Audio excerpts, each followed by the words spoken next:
कार्यालिना मनोरथ है, नहीं सुप्तस्य सिंहस् प्रविशन्ति मुखे मृगा।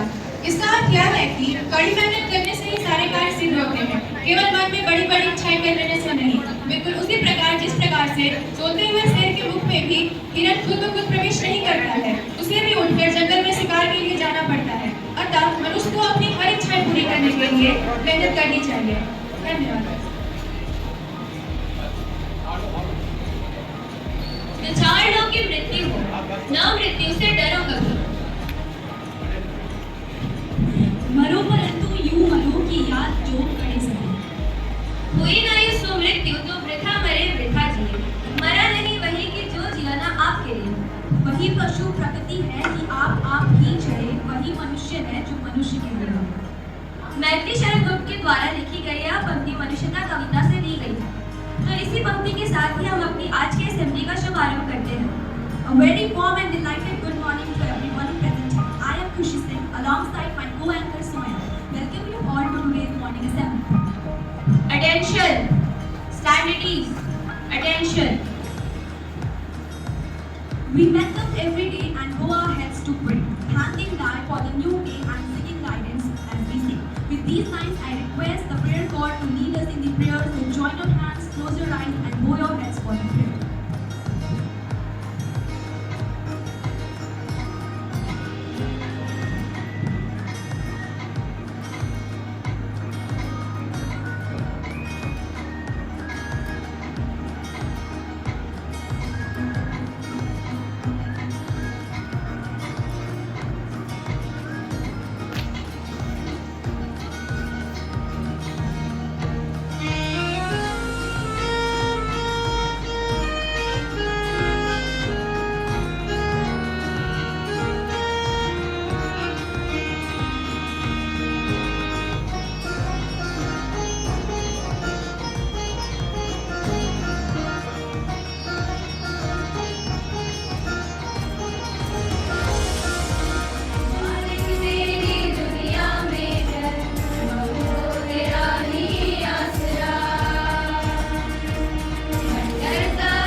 को आज के हिंदी समाचार प्रस्तुत करने हेतु आमंत्रित करती हूँ।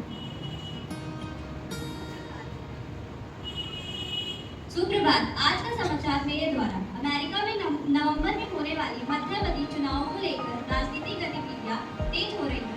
असम में बाढ़ की स्थिति गंभीर बनी हुई है। अब कुछ से खेल समाचार। भारत ने 2026 राष्ट्रमंडल खेलों में शानदार प्रदर्शन करते हुए कुल 39 पदक जीते। भारतीय खिलाड़ी आगामी अंतर्राष्ट्रीय प्रतियोगिताओं के लिए अपनी तैयारियां जारी रखे हुए हैं। आज का अधिकतम तापमान 33 डिग्री सेल्सियस और न्यूनतम तापमान 27 डिग्री सेल्सियस। धन्यवाद।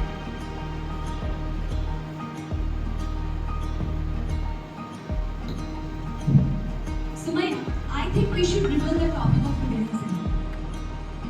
Yes, I was about to say the same thing. So, today's assembly topic is Kavita.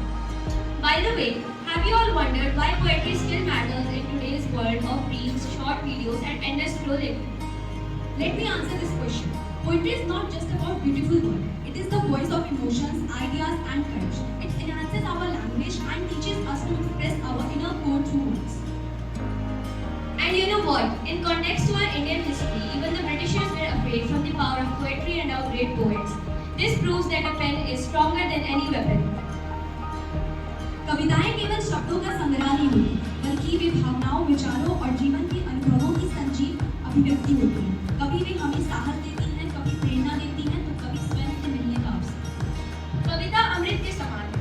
ऐसा कहा जाता है कि जिसके बारे में कविता लिखी जाए, वो अमर हो जाता है। कविता केवल शब्द नहीं, बल्कि एक भाव है, एक एहसास है। चंद शब्दों में ही जीवन भर का ज्ञान बतला देना ही कविता का असल मतलब है। कविता के विषय में और विस्तार से बताने के लिए मैं रश्मि और तस्नीम को आमंत्रित करना चाहूँगी।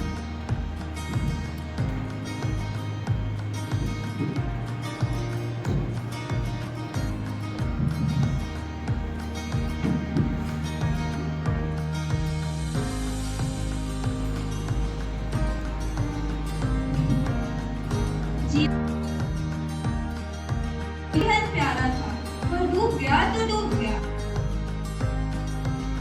इसके प्यारे छूटे जो छूट गए फिर कहाँ मिले, पर बोलो टूटे तारों पर तो अंबर शोक मनाता है। But today we are here to introduce our today's topic. क्या आपने कभी सोचा है कि कुछ शब्द ये आंसू कुछ हमारे दिल में नई उम्मीद पैदा करते हैं। यही शब्द जब भाव कल्पना हृदय के साथ जुड़ते हैं तो कविता बनती है। सभी ने सुना है कि खुद का मार्गदर्शन बनकर अपनी राहें रोशन करे, पर कवि ने इसे कैसे पिरोया है पता है? आपनारे दीप कोई जानो, आपनार যাত্রা করতে আপনি দিতে হবে আর by रविन्द्रनाथ टैगोर। कुछ एहसास ऐसे होते हैं जिन्हें शब्दों में बयां करना मुमकिन नहीं होता। हमारे शब्दों पर जाते हैं वहाँ भावनाएं कविता कर सकती हैं। Now the question arises, how is a poetry deciphered? Poetry is not merely something to read, but something to feel. When reciting a poem, there should be not just words, but emotions as well. Poetry is something that the soul remembers even if it wanders far away. तो इस पर लिखा था, तबु मने रेखो जोदी दूरे जाई चल by Rabindranath Tagore. Poetry is important in our life because it gives us a way to explain our feelings, thoughts, and emotions.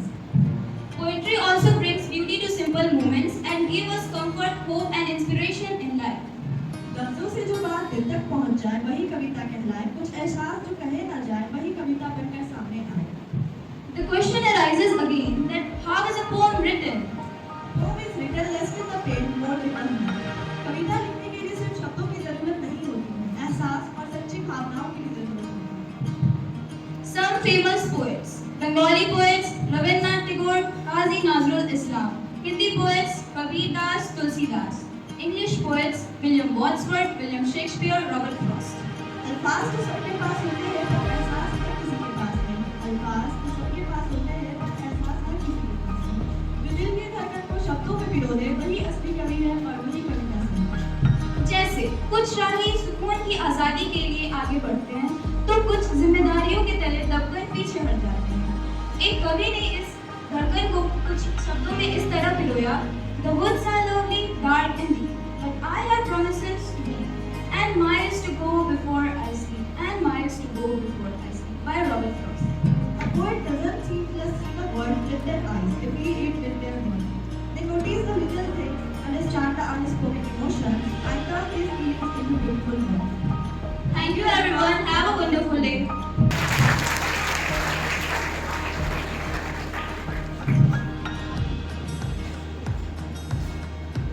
Completely random, completely insane. Gives you wisdom. I'm talking about facts that I don't need to explain. Now I invite Nandini to give some supercalifragilisticexpialidocious facts. Good morning. Today I'm going to tell you some amazing facts about poetry. जिनसे घर आप यही करें। वाह, क्या बात है। Fact number 1. The oldest poem is the Epic of Gilgamesh, written over 4,000 years ago. Fact number 2. The longest poem ever written is Mahabharata, with over 1 lakh words. Fact number 3. Do you know that there is a real medical term used for fear or dislike of religion, which is vegetable? Fact number 4. The shortest poem ever written is Lines on the Antiquity of Mind, which contains only 2 words. Thank you.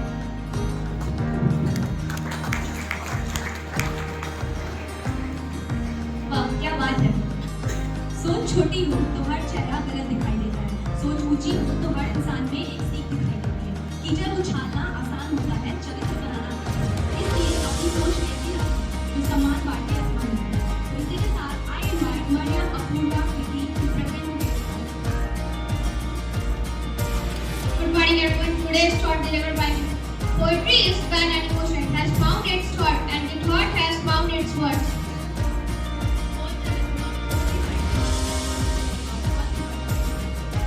Words can tell a story, but poetry makes you feel it from inside. Thank you.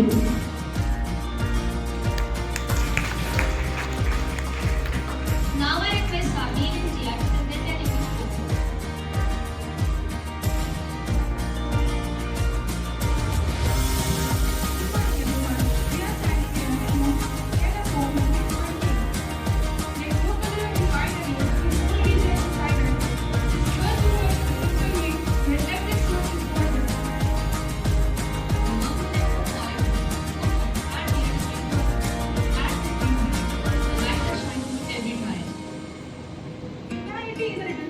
Still glowing in the darkest night. One who lives for others' joy is truly bright. Thank you.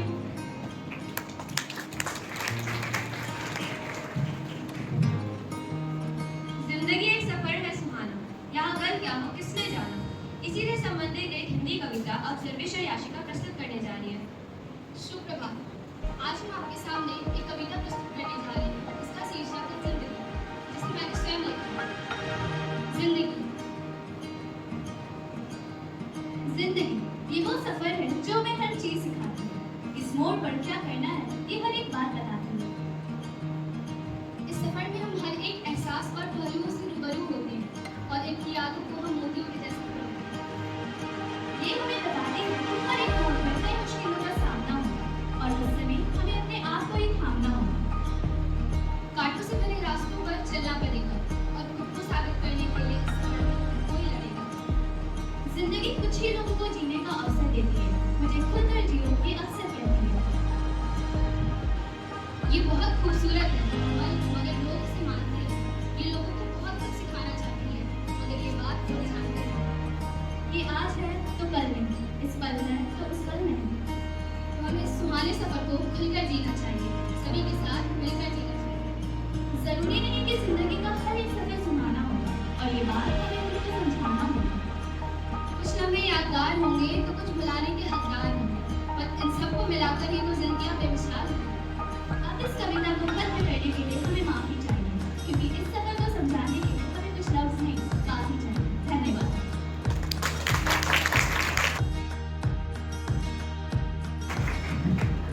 যদি তোর বাক্সরে কেউ না আসে তবে লেখা চলবে।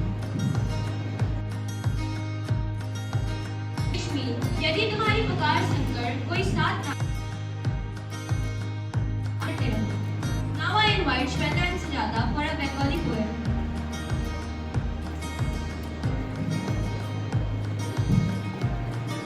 Good morning, Bengali poem Mama Jima, which is written by Shukanto Bhattacharya. Hey, Mama Jima. কঠোর, উদ্দেরণ, পদলালিত ঝঙ্কার